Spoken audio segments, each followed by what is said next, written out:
अस्सलाम वालेकुम, कैसे हैं आप सब लोग। आई होप आप सब खैरियत से होंगे। तो आज की जो वीडियो है वो बहुत आप समझें भरपूर फरमाइश पे जो है वो बनाई जा रही है।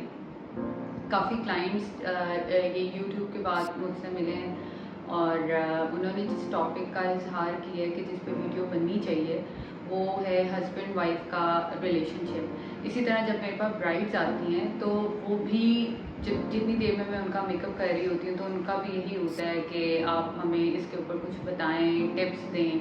तो विद टाइम मैंने ये रियलाइज़ किया है कि लोग शायद मुझे और हसनैन को जो है एक बड़ा आइडियल कपल जो है वो समझते हैं। तो या उनको पता नहीं क्या लगता है कि हम लोग लड़ते नहीं हैं या हमारी कुछ डिसएग्रीमेंट्स नहीं होते। तो पहले तो मैं आपको ये बता दूं कि ऐसा बिल्कुल भी नहीं है। जहाँ दो डिफरेंट बंदे होंगे, डिफरेंट सोच होगी, एक आपकी आइडेंटिटी डिफरेंट है, डिफरेंट सिटीज़ हैं, बड़ी चीज़ें हमारी डिफरेंट है। तो वहाँ पे कहीं ना कहीं हमारा भी डिफरेंस आता है और हम लोगों की सोच कुछ ऐसे पॉइंट्स होती हैं जहाँ पे एक दूसरे से डिफ़र कर रही होती है और हम उस पर आर्गूमेंट्स भी करते हैं या हम उसको डिस्कस भी करते हैं। बस इतनी सी बात है कि हम उसको ज़्यादा पब्लिकली इतना वो नहीं करते या अगर हमारी बेटी है तो हम उसके सामने इतना वो नहीं करते और हम चीज़ों को बेसिकली डिस्कस करते हैं। हम दोनों की आइडियोलॉजी किसी पॉइंट पे जाके डिफरेंट होती भी है बट उसका हल जो है वो हम खुद ही मिलकर जो है वो निकाल लेते हैं।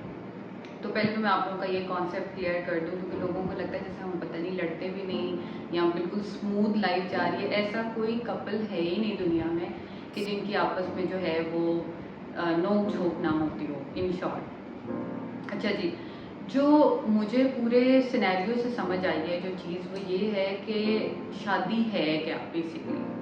देखिए मुझे ऐसा लगता है कि जब एक लड़का शादी कर रहा होता है ना तो उसकी एक्सपेक्टेशंस शादी को लेके कुछ और होती है और जब लड़की शादी कर रही होती है तो उसकी एक्सपेक्टेशंस शादी को लेके कुछ और होती हैं। फॉर एग्जांपल लड़का ये अपने दिमाग में ये सोच रहा होता है कि भाई बड़ा स्मूथ जाएगा सब कुछ, मैं जितने में जो घर ला के दे दूंगा या जो हो जाएगा ये अगली उसी में गुजारा कर लेगी।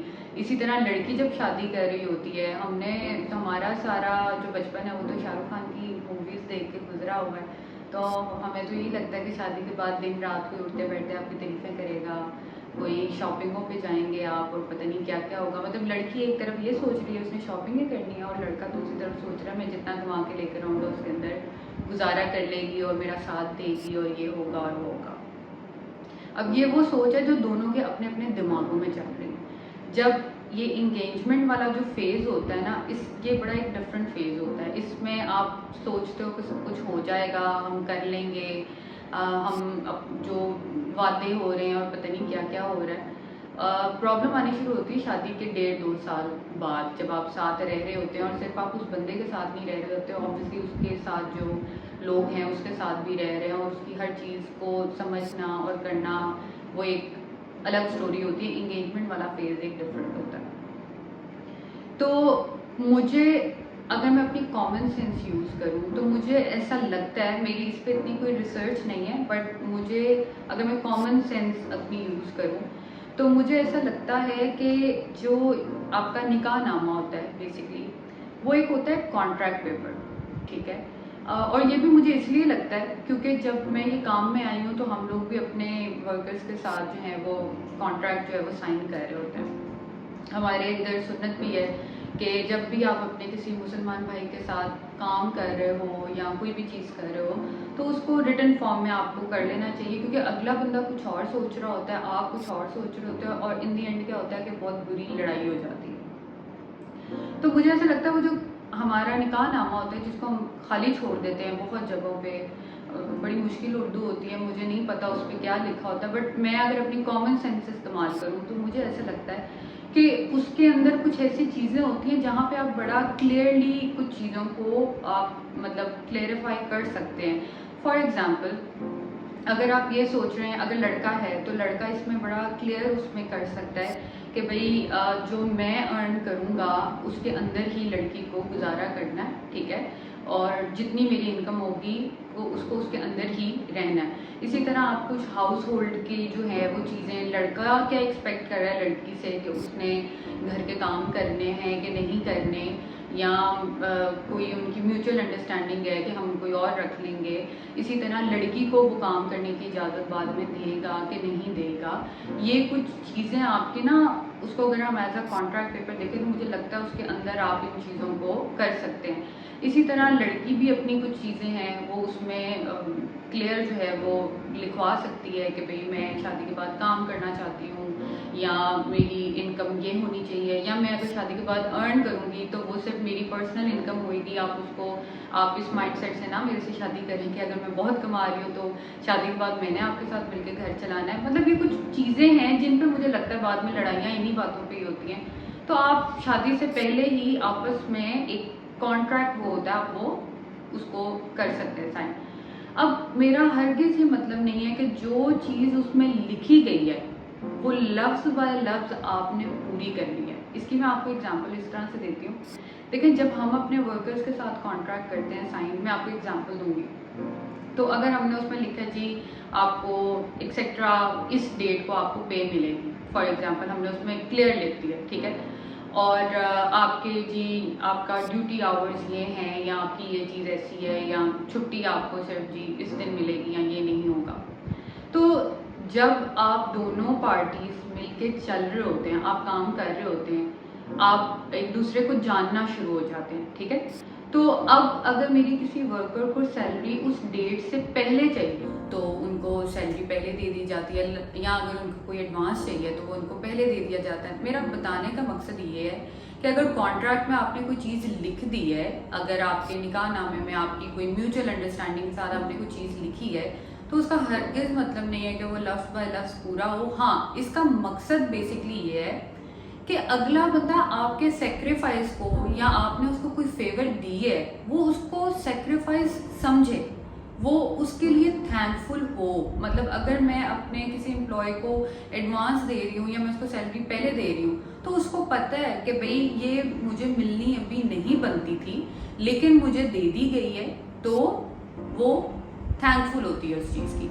इसी तरह अगर आपके रिलेशनशिप में आपने कुछ कॉन्ट्रैक्ट में चीज़ें अपनी लिखवाई हैं, एक दूसरे को पता है कि अच्छा ये चीज़ हो रही है, तो दोनों के अंदर इतनी लचक होनी चाहिए थोड़ा टाइम एक दूसरे के साथ गुजारने के बाद कि अच्छा भाई इतनी लचक अब हमने एक दूसरे के साथ गुजारे। अब आपने बिल्कुल उसको एग्जैक्ट वो नहीं करना, लेकिन अगर कोई अगला बंदा उससे हट रहा है, कुछ सर्कमस्टांसेस ऐसे क्रिएट हो गए हैं कि जहाँ पे वो चीज़ें अब एप्लीकेबल नहीं हो सकती, तो जो आपका पार्टनर है वो उस चीज़ को ऑब्लाइज करे, उस चीज़ की रिस्पेक्ट करे कि भाई नहीं, इसने बहुत बड़ा सेक्रीफाइस दिया है। अच्छा, मैं एक जर्नल बात मुझे इसलिए नहीं करनी आती क्योंकि मुझे ऐसा लगता है जब मैं कोई जर्नल बात करती हूँ ना, उसके बड़े मतलब निकल रहे होते हैं। तो मेरा अपनी ज़ात का एग्जाम्पल देने का मकसद ये होता है कि एक तो आपको बात समझ आ सके और उसी कॉन्टेक्स्ट में समझ में आए जिसमें मैं बेसिकली समझाना चाह रही होती हूँ। फॉर एग्जाम्पल मैं आपको अपनी एग्जाम्पल देती हूँ। जिस तरह आई वॉज टोल्ड कि जी शादी के बाद मैंने लाहौर रहना है, ठीक है। अब लाहौर रहना है मेरे लिए, शायद ये आपके लिए इतना बड़ा मसला नहीं है, शायद ये मेरे हस्बैंड के लिए इतना बड़ा मसला नहीं है, या शायद बाकी लोग जो इधर अटैच्ड हैं उनके लिए इतना बड़ा मसला नहीं है, but for me this is very sensitive issue, ठीक है। बिकॉज आई वॉज टोल्ड कि मैंने लाहौर रहना है, मैंने अपनी पूरी प्लानिंग, अपनी चीज़ें बिल्कुल उसके लिहाज से मैंने की, बट सर्कमस्टांसेस कुछ इस तरह के हो गए कि मुझे गुजरांवाला ही रहना पड़ा। प्रॉब्लम रहने में नहीं है, प्रॉब्लम तब आती है कि जब आप अपनी तकलीफ़ का किसी के साथ इजहार करो कि भाई मुझे यूँ चाहिए था या यूँ करना था, तो अगला बंदा उसको फॉर ग्रांटेड ले। और हमारी सोसाइटी में इस सवाल का जवाब ये होता है कि देखो अब तुम्हारा काम भी तो यहाँ पे कितना अच्छा चल रहा है, देखो अब ये भी तो कितनी अच्छी चीज़ हो रही है। मतलब ये आप अपनी गलती को छुपाने के लिए पहले तो आप इसको तस्लीम कर लेना कि भैया आपने जो कमिटमेंट की थी वो उससे चीज़ डिफरेंट हुई है, ठीक है।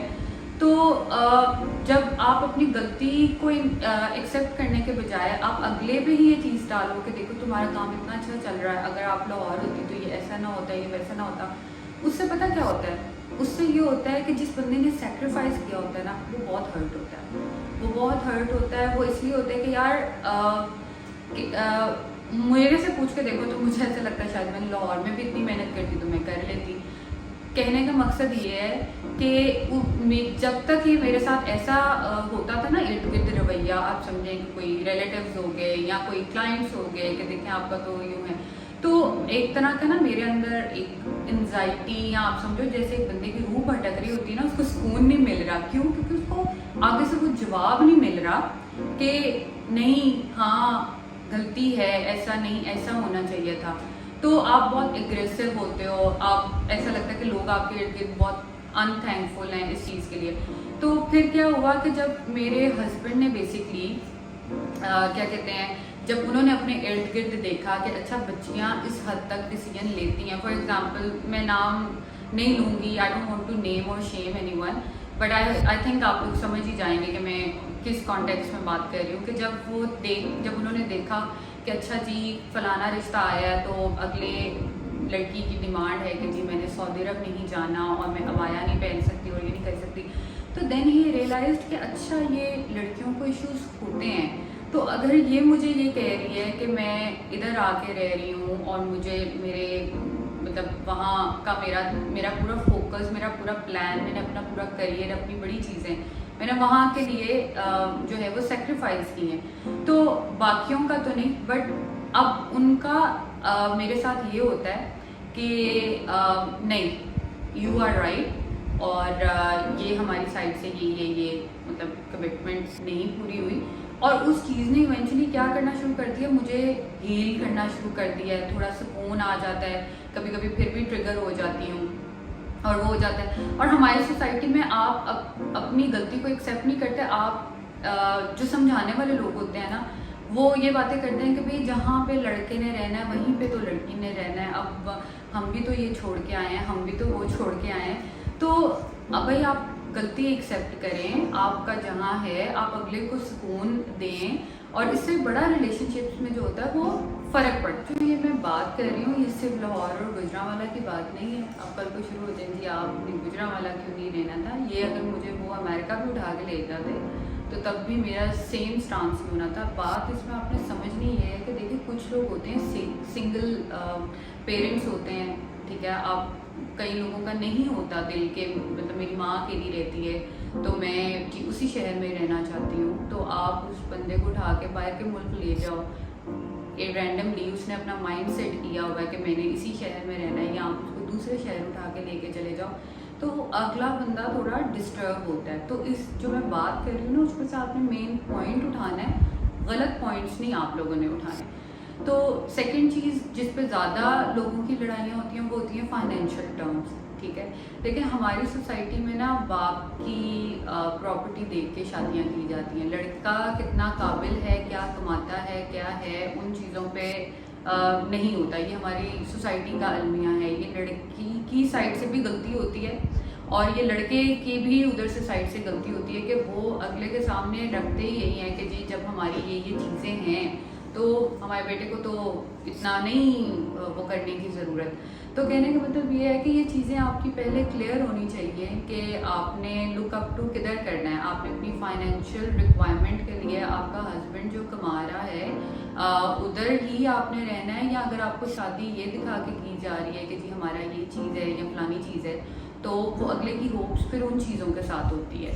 तो ये जो मिसअंडरस्टैंडिंग वाली चीज़ें हैं ना, इनको आपका शादी से पहले क्लियर होना बहुत ज़रूरी होता है। मसलों के अलावा देखें मैं बिल्कुल एक चीज़ अपनी जो है उसको कहें कि बिल्कुल वो नहीं कर सकती या नहीं मैं करना चाहती। अब आप कहें कि जी ये तो लाहौर और ये इधर रहना उधर रहना ये बड़े छोटे मसले हैं, हमारे तो बहुत ज़्यादा मसले होते हैं। लेकिन जो आपके मसले होंगे वो मेरे मसले नहीं होंगे, जो मेरे मसले होंगे वो आपके मसले नहीं होंगे। मैं अभी भी आज तक भी एक स्ट्रगल के साथ ही काम करने आती हूँ, मैं चीज़ें करती हूँ। तो ये कह देना कि जी आपके लिए तो ये आसानी है, आपके लिए तो वो आसानी है, तो ट्रस्ट मी आपको मेरी लाइफ के ऊपर ना रिसर्च करने की ज़रूरत है कि मैंने कब काम स्टार्ट किया, तब क्या सर्कमस्टांसेस थे, क्या सिचुएशन थी। तो अगर आपको ये लगता है कि नहीं फिर भी मेरी लाइफ आसान है, तो आपको मेरी लाइफ पर रिसर्च करने की ज़रूरत है। अब जो मेन प्रॉब्लम जो मैंने ऑब्जर्व की है कि जो शादी में बेसिकली आती है, वो देखें, मुझे औरतों की साइड से जो बेसिकली जो प्रॉब्लम मुझे लगती है वो ये होती है कि मैं फेमिनिस्ट नहीं हूँ। मतलब मेरा ये हिसाब नहीं है कि I don't need a man in my life, ठीक है। मेरे पास अल्हम्दुलिल्लाह सब कुछ है, मैं अर्न भी कर रही हूँ। मेरा वो वाला हिसाब है कि I buy my diamonds myself, ठीक है। तो डिस्पाइट दैट मैं ये कभी नहीं कहूँगी कि I don't need a man in my life, ठीक है। मुझे एक आदमी की इसलिए ज़रूरत है कि एक आदमी की जो प्रेजेंस होती है ना, वो बड़ी इम्पॉर्टेंट होती है आपकी लाइफ के अंदर, और उसका बड़ा इम्पैक्ट होता है दूसरे लोगों के ऊपर। तो मेरे पास मैं अपनी हर चीज़ खुद कर सकती हूँ, लेकिन मैं सब कुछ होने के बावजूद भी ये कभी भी नहीं कहूँगी कि मुझे अपनी लाइफ में आदमी नहीं चाहिए। मतलब मेरा वो वाला पॉइंट नहीं है। बट येस, मेरी वो सोच भी नहीं है कि मेरे पे जुल्म हो रहा हो और मैं कहूँ जी नहीं नहीं, मेरे पास तो और कोई रास्ता नहीं है, तो मैंने अब इधर ही रहना है, अब मैंने यही करना है। देखिए, मैं आपको बताऊँ, जो मुझे लगता है जो आप लोगों को जो प्रॉब्लम फेस करनी पड़ती है वो क्यों करनी पड़ती है, मैं अपनी लाइफ में बहुत क्लियर हूँ कि मुझे क्या चाहिए। मुझे पता है मैंने कितनी हद तक एक चीज़ को बर्दाश्त करना है, और मैंने क्या क्या चीज़ें हैं कि जहाँ पे जाके मुझे लगता है कि यार अगर ये चीज़ें नहीं पूरी हो रही, तो बजाय आप उस बंदे का एक रोज़ दिमाग खाओ और आप उसको बातें सुनाओ, उसको जलील करो, खुद भी जलील हो, बेहतर है कि पार्ट योर वेज, ठीक है। तो मैं डिपेंडेंट भी हूँ आदमी पे, और एट द सेम टाइम मुझे ऐसा लगता है मैं बहुत एक स्ट्रॉन्ग कैरेक्टर हूँ कि मुझे पता है मैंने क्या करना है, ठीक है, लाइफ में। अब बहुत सारी बच्चियाँ हैं कि जो अपने रिलेशनशिप्स में नहीं खुश, और वो उनके पास नहीं ऑप्शन, वो समझ नहीं आती कि जी क्या करें, कि अम्मी अब्बू पे हमने बोझ नहीं बनना या ये नहीं करना। देखिए, अगर आपने बोझ नहीं बनना, मैं भी नहीं, मेरे भी पेरेंट्स की सोच वैसी ही है जैसे आपके पेरेंट्स की सोच है। वो भी कभी ये नहीं मुझे कहेंगे कि जी सब कुछ छोड़ो छाड़ो और वापस आ जाओ। बट मेरे पेरेंट्स को ये पता है, मेरे हस्बैंड को ये पता है, मेरे इन लॉज को ये पता है कि जो ये कहती है वो ये कर देती है। गॉड फॉरबिड, मतलब मैं आपको एक हाइपोथेटिकल एक सिचुएशन देती हूँ कि जी आज मुझे एक पड़ गया तमाचा। अब मुझे ऐसा लगता है आप ये सोचेंगे जी इतना बड़ा काम है, इतनी मैं अब बेवकूफ़ी होंगी कि मैं ये छोड़ छाड़ के जी चली जाऊँ, या इतना चलता हुआ सब कुछ ये बेवकूफ़ी है कि जी आप इसको छोड़ के चले जाओ। For me physical abuse is a big no. वो चाहे मैं सैलून जो मर्ज़ी चल रहा है या जो मर्ज़ी चीज़ें हो रही हैं, मुझे कोई फ़र्क नहीं पड़ता। मैं जाके मैंने अपनी कुर्सी रखनी है, मैंने क्या करना है मुझे पता है, ठीक है। मैं ना अपने घर वालों के ऊपर बर्डन बनूंगी, ना मुझे किसी के ऊपर बर्डन बनना पसंद है। मैंने जो करना है वो मुझे पता है। अब आपका प्रॉब्लम क्या आता है कि आपको है हम कुछ कर भी नहीं सकते, और हमने उस बंदे के साथ नहीं भी रहना, लेकिन हमने उस बंदे के साथ रहना भी है, उसको तंग भी करना है, जिच भी करना है, और उसके साथ नहीं भी रहना और उसके साथ रहना भी है। अगर आप किसी केपेबल नहीं हैं और अगर आपको लगता है आप कुछ नहीं कर सकती, फिर बच्चे आपको साथ ही रहना पड़ेगा। For me I don't give up that easily. मैं जो लोग मुझे जानते हैं उनको पता है कि मैं काम करती हूँ तो मैं एंड तक, जब तक मैं अपना बेस्ट नहीं दे देती, मैं करती रहती हूँ, मैं हार नहीं मानती। इसी तरह मैं अपने रिलेशनशिप्स पे भी इतनी जल्दी हार नहीं मानती। अगर मैंने किसी के साथ अपने आप को डिस्टेंस कर लिया है, इसका मतलब है कि मैंने एंड तक बहुत कोशिश की थी अगले बंदे के साथ बात करने की, चीज़ों को हल करने की, मोल्ड अपने आप को करने की, सैक्रिफाइस करने की। बट देखिए, अल्लाह ताला ने हर बंदे की ना ड्यूटीज़ बनाई हुई हैं। अगर हर बंदा अपनी अपनी ड्यूटीज़ फुलफ़िल करे ना, तो ये जो मिसअंडरस्टैंडिंग्स है ना वो इतनी क्रिएट ना हो। तो मैं अपने रिलेशनशिप पे एंड तक बहुत कोशिश करती हूँ कि नहीं, मुझे चीज़ संभालनी है, मुझे चीज़ बचानी है। मुझे काम में भी कोई चीज़ डूबती हुई नज़र आ रही होती है, मैं अपना 110% देती हूँ कि नहीं मैं इसको ठीक कर लूँगी, मैं ये कर लूँगी। अगर मैंने कहीं पे डिस्टेंस कर लिया ना तो इसका मतलब है आई हैड इनफ। तो मुझे पता है, मैं बड़ा क्लियर हूँ कि मैंने इस लाइन तक मैंने ये चीज़ सेक्रीफाइस करनी है, इस लाइन के बाद अ बिग नो। और मैंने कभी किसी के ऊपर बर्डन नहीं बनना, तो मुझे पता है मैंने लाइफ में आगे क्या करना। वैसे तो मुझे लगता है कि इस टॉपिक पे जो है हसनैन को साथ होना चाहिए कि वो आप लोगों को बता सके कि वो मेरे साथ क्यों इतना कोऑपरेट करते हैं, या अगर आप लोगों को लगता है वो मुझे सपोर्ट करते हैं तो वो क्यों सपोर्ट करते हैं। तो हम एक सेशन उनके साथ भी जो है वो करेंगे ताकि आप लोगों को ज़्यादा क्लियर हो, एक मेल का प्रोस्पेक्टिव भी आप लोगों को पता लगे कि यार बंदा क्या सोच रहा होता है। टू बी ऑनेस्ट, ये सारी चीज़ों से गुजरने के बाद ना मुझे बंदों पे भी थोड़ा थोड़ा तरस आता है कि उनके साथ भी बड़े मामलात में बड़ी ज़्यादतियाँ हो रही होती हैं। तो देखें, एक जो स्ट्रॉन्ग कैरेक्टर होता है ना, आप लोगों ने बनना है स्ट्रॉन्ग कैरेक्टर। अब स्ट्रॉन्ग कैरेक्टर ऐसे नहीं कि जाके आप सबसे फटे करने शुरू कर दें। स्ट्रॉन्ग कैरेक्टर आपको लोग माने ये कि उनको पता है कि ये जो बंदी बात कर रही है ये इसने कर देनी है। जब आप वो चीज़ करके दिखाते हैं ना तो आप अपने आप को ठीक प्रूव करते हैं। और अगर उसी चीज़ में आप फेल हो जाते हैं तो इसका मतलब है कि जो अगला बंदा आपको समझा रहा था ना कि ये ना करो ये ना करो, और आपको लगा नहीं ये मुझे यूं कह रहा है, तो वो ठीक कह रहा था, उसको पता था कि आपसे नहीं होना, और आपको इतनी समझ नहीं है कि आपने इतना बड़ा लाइफ का स्टेप जो है वो कैसे ले लिया। मैं आपको इसकी भी एक मिसाल देती हूँ। मेरी एक जानने वाली है, काफ़ी एक टॉक्सिक रिलेशनशिप में वो जो थी, तो मेरे पास एक बैठी हुई, तो मैंने उसको मशवरा दिया, मैंने कहा आप अपना ना कोई काम करो। तो शी वाज लाइक कि मैं काम तो कर दूँ लेकिन अगर वो ना चला फिर क्या मैं करूँगी, ये क्या होगा वो क्या होगा। भाई अगर वो काम नहीं चलेगा तो फिर आप गलत हो ना। मतलब कहने का मतलब ये, अगर आपको लग रहा है कि आप इतनी स्ट्रांग हो और आप अपने ओन पे एक चीज़ कर सकती हो, तो फिर आपको उसके लिए बड़ी मेहनत करनी पड़ेगी। फिर वो काम स्टार्ट करने की एक अलग स्टोरी थी, मैं बच्चों का इसका क्या करूँगी, मुझे गाड़ी कहाँ से मिलेगी, मैं ऐसे कैसे जाऊँगी, मैं वैसे कैसे करूँगी। फिर जब आप इतनी वो एक्सक्यूजेस सुनते हो तो आपको दिल होता है बीबी आप घर बैठ के ना फिर यही करो, फिर और कुछ नहीं आपका बन सकता। देखें, आपने अगर अपने आप को, आप एक बंदे को गलत कह रहे हो ना कि भाई आप गलत हो, तो then you have to prove. आप वो वक्त लेकर आओ कि जहाँ पे पता चले कि जो आप बात कह रही थी वो बिल्कुल ठीक बात आप कह रही थी।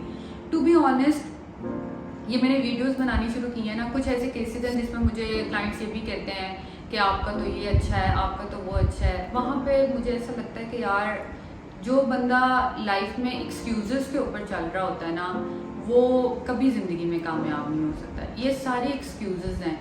मैंने जिस तरह से चीज़ों को मैं लेकर चली हूँ, आप मेरी लाइफ स्टडी करें, मैं आपको यकीन दिलाऊँ, आप मेरी ज़िंदगी का एक दिन नहीं गुजार सकते आप लोग, ठीक है। लेकिन फिर भी मेरे मुंह पे एक स्माइल होती है, फिर भी मैं किसी को नहीं बताती कि मैं थक गई हूँ या ये हो गया है या दर्द हो रही है या क्या हो रहा है। आप मेरी लाइफ का एक दिन नहीं गुजार सकते।